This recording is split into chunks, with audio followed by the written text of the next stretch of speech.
Hello Captains, it's me TONIK TZW. I have seen a lot of questions bouncing round on the various Facebook groups with people who are a little bit confused about what a marathon is, what ship parts are, and how to earn them, and how this whole thing works really. So I thought I'd try and do a quick video to explain it, and I'll slap it across all the Facebook groups. So if this video is useful to you, please do smash the like button. Consider subscribing to the channel. You can make a donation through the super thanks, or you can become a channel member for as little as 99p a month. And honestly, it all is just a little way for you to say thank you to me for producing content for you and being a helpful all-round nice guy. So the basics of this are that the Kremlin marathon will run over this update and the next two updates. And as part of that marathon and as part of the updates, you will be able to earn a currency called ship parts. Let's have a look at the bottom right hand side of the screen where we can see the marathon. We'll open it and we'll get shown the Kremlin on the sea, and you'll see a progression bar there at the bottom that shows that you will need 20,000 ship parts to earn the ship. Down at the bottom right hand corner of the screen again, it will show you how to unlock the ship. So let's click the left stick and have a look at that. You'll have to excuse my sniffles, and I've got a bit of a dry throat, so I'm swigging on a cup of tea as well. We're in the first update now, and you will see that you can earn 1,000 ship parts from playing missions, and you can earn a total of 4,500 from the campaign to give you a total this update of 5,500 ship parts. Then you can see in the purple area at the bottom that it says that you can get additional ship parts by buying bundles with special markers, and I'll show you that in a moment. Unlike previous marathons, this one is not completely free. You will have to buy at least 2 sets of Admiralty backing to be able to earn enough ship parts to get the Kremlin.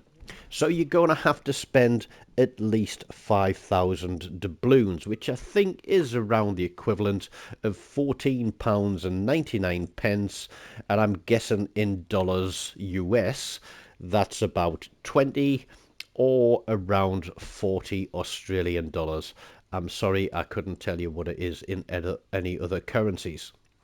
But you'll notice that this campaign we can earn the least ship parts.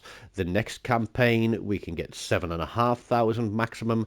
But look at that, down in the additional funding, you're going to be able to buy 8,500 by purchasing things from the store.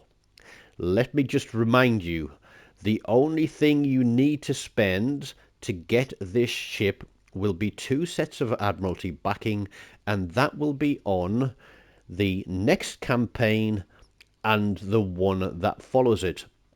Because if you buy those 2 campaigns with Admiralty backing, you will get a total of 19,000 ship parts, and then from this campaign you will have enough free ship parts to give you the 20,000. Now we don't see what the breakdown is between missions and campaign for campaigns number 2 and number 3, but next time we get an update and the new update starts, we'll be able to see that breakdown. I do think it's a little bit shady of Wargaming to do that, because I think for some of the newer players it might instill a little bit of panic and invoke that fear of missing out, They know that they need 20,000 ship parts, so what they do is they go, oh, right, I'm going to have to need to spend a load of money in the store to get as many ship parts as I can so that I can guarantee myself the ship. Don't do that, guys. Don't do it at all. And I say guys, I mean guys and girls and everybody in between, because there's a whole rainbow of people out there. Yes, awesome, isn't it? My pronouns, by the way, are sir and captain. But yeah, forget that for now. So let's have a look at the campaign. And we'll go across to the campaign. And you can see that I've barely started it. And you'll see here that purple icon under segment number 2 that I have earned 100 free ship parts there. But there is 500 ship parts locked out for me because I haven't yet bought Admiralty backing.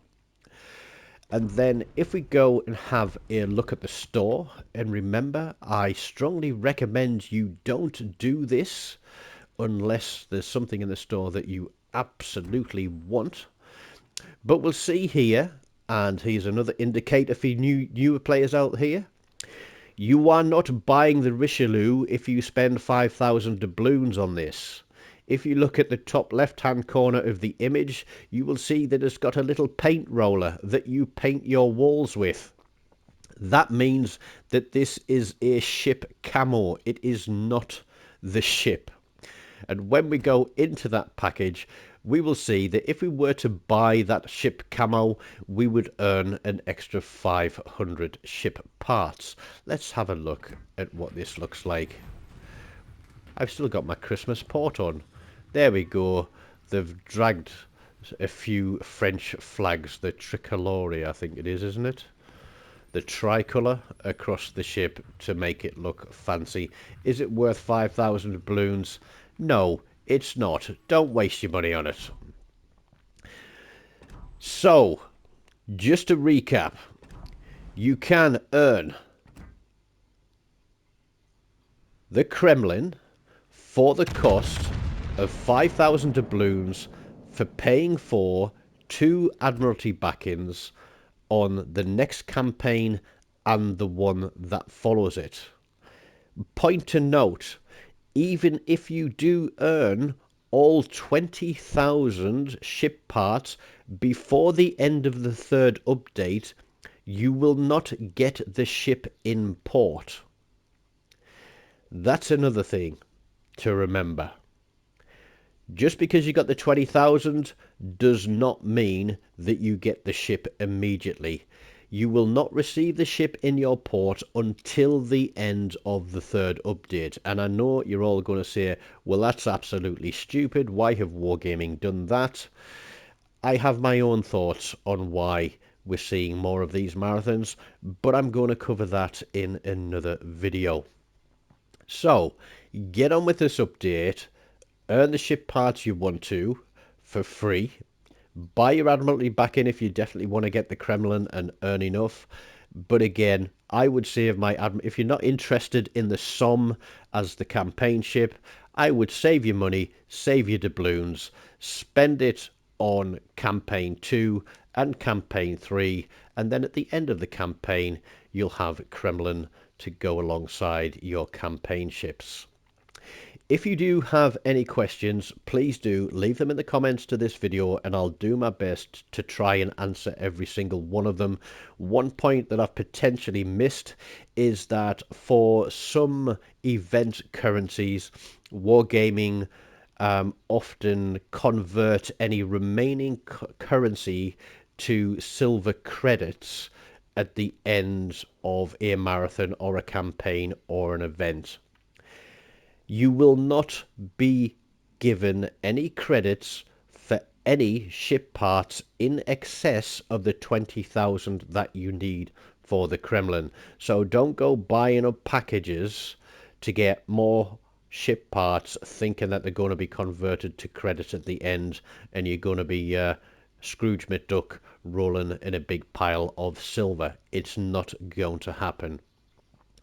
Always, when these things come around, take the time, read the patch notes, Look at how you need to do something, look at what you need to do to achieve it, and find the smartest, cheapest way to do that.